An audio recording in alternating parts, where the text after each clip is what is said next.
मीडियो point. मैं जा रहा था मलूक नागर के पास। मलूक नागर, ये तुष्टीकरण की प्रकाष्ठा है अपने आप में, क्योंकि ओबीसी भी तो, ओबीसी का अगर आरक्षण कम होगा तो भुगतेगा तो ओबीसी ना, इसमें कोटा तो उसी का कम होने जा रहा है।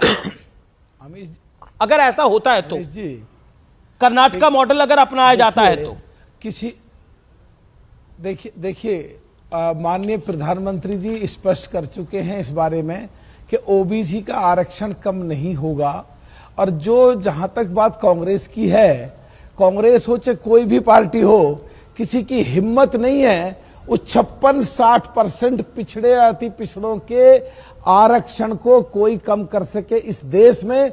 देश के पिछड़े अगर प्रदेश में किसी के साथ होते हैं, सरकार उसकी बनती है, और देश में क्या करेंगे, अचार डालेंगे, सरकार उसकी बनती है। और शायद इसी डर से कांग्रेस 50% मिलेगा। यार सुनो यार, ये बोलने नहीं दे रहा प्लीज। देखिए जहां तक बात है, कांग्रेस सब जो ढोल पीट रही है, जो ढकोसला कर रही है, 60% की बात, 50% की बात करती है। कहां गई आजादी से 55-60 साल कांग्रेस की सरकार रही? इन्होंने जब क्यों नहीं करे? 2004 से 2014 तक रहा। महिला आरक्षण की जब बात आई तो सिर्फ पिछड़ों की जब बात आई तो सरकार पूरी चलाई। और हम लोगों ने उस समय भी बात करी थी कि महिलाओं के लिए भी और पिछड़ों के लिए उसमें आरक्षण हो। तो देश के प्रधानमंत्री आज जब संसद में आते हैं, कहते हैं मैंने इतने पिछड़े मिनिस्टर बनाए, इतने दलित मिनिस्टर बनाए, तो क्या कांग्रेस के किसी भी प्रधानमंत्री ने सदन में आके कभी कोई बात कही? आरोप ये लग रहा है कि मलूक नागर, आरोप ये लग रहा है, और इसका आप जवाब दीजिए। आरोप ये लग रहा है कि बीजेपी पोलराइज करना चाह रही है चुनाव के अंदर।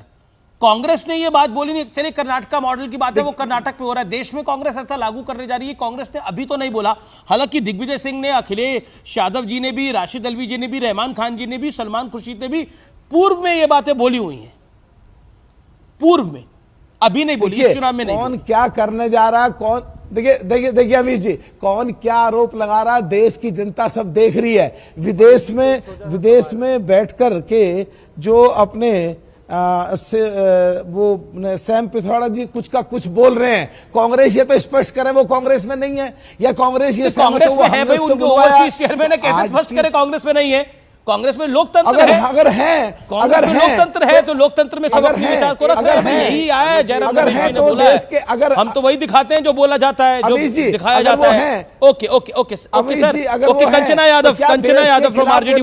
गुज जो पटेल हैं, I am so sorry, Jat हैं, गुर्जर हैं, ये सारी जातियां, आपको मालूम है कि 4000 करोड़ का गन्ना का बकाया, मलूक नागर जी जवाब दें, आज की डेट में है 1000 नागर। हमारे लोग मलूक नागर जी की का मौका है, मलूक नागर को 30 सेकंड दीजिए। मलूक जी जो है इन मुद्दों पर, अमीश भाई बोलिए। दो चीजें सामने निकल के आ रही हैं, एक तो पिछड़ों का आरक्षण कम करने का और एक संविधान को बदलने का। माननीय प्रधानमंत्री कह चुके हैं ना आरक्षण कम होगा पिछड़ों का, ना संविधान बदला जाएगा।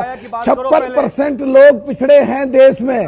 किसी की हिम्मत, चाहे कांग्रेस की सरकार आ जाओ, चाहे किसी की सरकार आ जाओ, किसी की हिम्मत नहीं है, किसी की हैसियत नहीं है कि पिछड़ों का रिजर्वेशन कम कर दें, और किसी की हैसियत नहीं है। कर्नाटक मॉडल के अंदर, कर्नाटक मॉडल को लेकर आपको, कर्नाटक मॉडल के